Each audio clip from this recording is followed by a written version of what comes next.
The Halloween Purge. At the start of the video, Rose is in her apparent Sandy Cheeks Halloween costume, which is actually the exact same spacesuit that Junior and Cody wore in SML movie Junior Goes to the Moon. Then when it cuts to Junior and Joseph wearing a camel costume and Cody and Ken dressed up as the Incredibles, the suit that Cody is wearing is actually the same suit that he wore in SML movie The Costume Contest. Nice Mike Wazowski costume, Junior. Cody, whoa, look at your costume! Oh, this isn't a costume, Junior. I couldn't find a costume, so I just put on an Incredibles shirt. But this time he's in human form, so it fits him a bit better. Then Penelope and Timmy come over, and Timmy is dressed up as Pac-Man, and when Cody asks why he dressed up as Pac-Man, Timmy says that it's because he likes balls. And look at my costume! It's Pac-Man, because I like to eat balls! Which actually is accurate, because in SML movie Mario's New Girlfriend, Pac-Man went on a date with Mario and also said that he does like balls. I mean, I understand that you like balls. I like a lot of balls. Yeah, I understand that. Like, that's all I eat. Balls.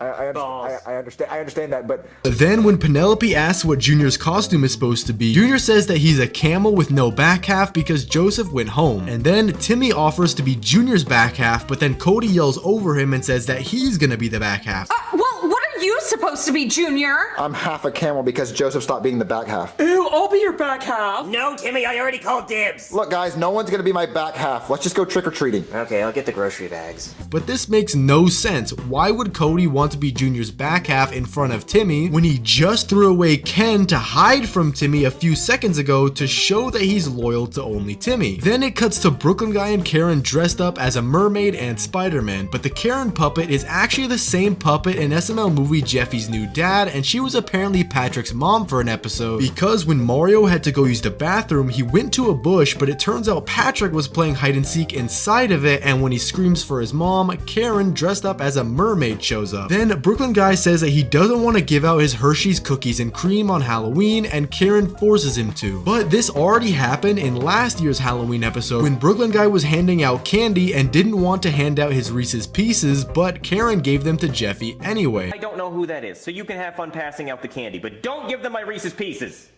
Can we have some candy, please? Okay, sure.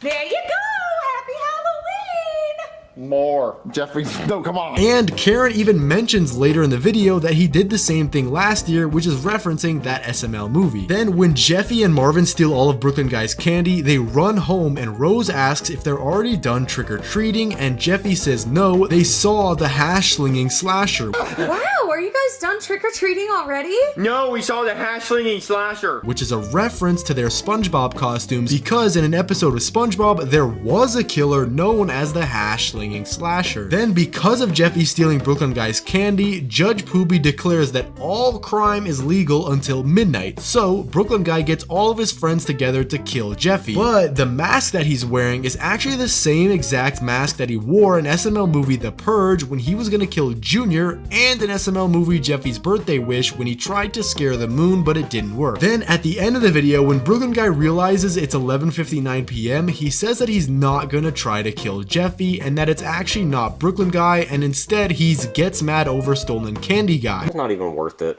I hope this doesn't make things awkward with us from now on. Actually, you know what?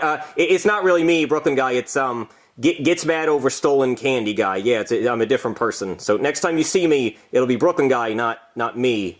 Yeah, I'm different. I haven't used that line in a while. Okay, yeah. Which is obviously an excuse he made up, but is referencing the fact that he has an infinite amount of twin brothers, such as Does Bad Things Guy, Me Guy, and a whole bunch of other city guys. This is also a similar ending to the first Purge episode, as Chef Pee-Pee and Brooklyn Guy were trying to kill Junior, but then Chef Pee-Pee kills Brooklyn Guy, and Junior tries to distract him, and gets Chef Pee-Pee to go on a long monologue, and then it turns into 6 a.m, and Chef Pee-Pee can't kill Junior anymore. But those are all the Easter eggs I could find. Let me know if I missed any down in the comments. Thanks for watching, and subscribe.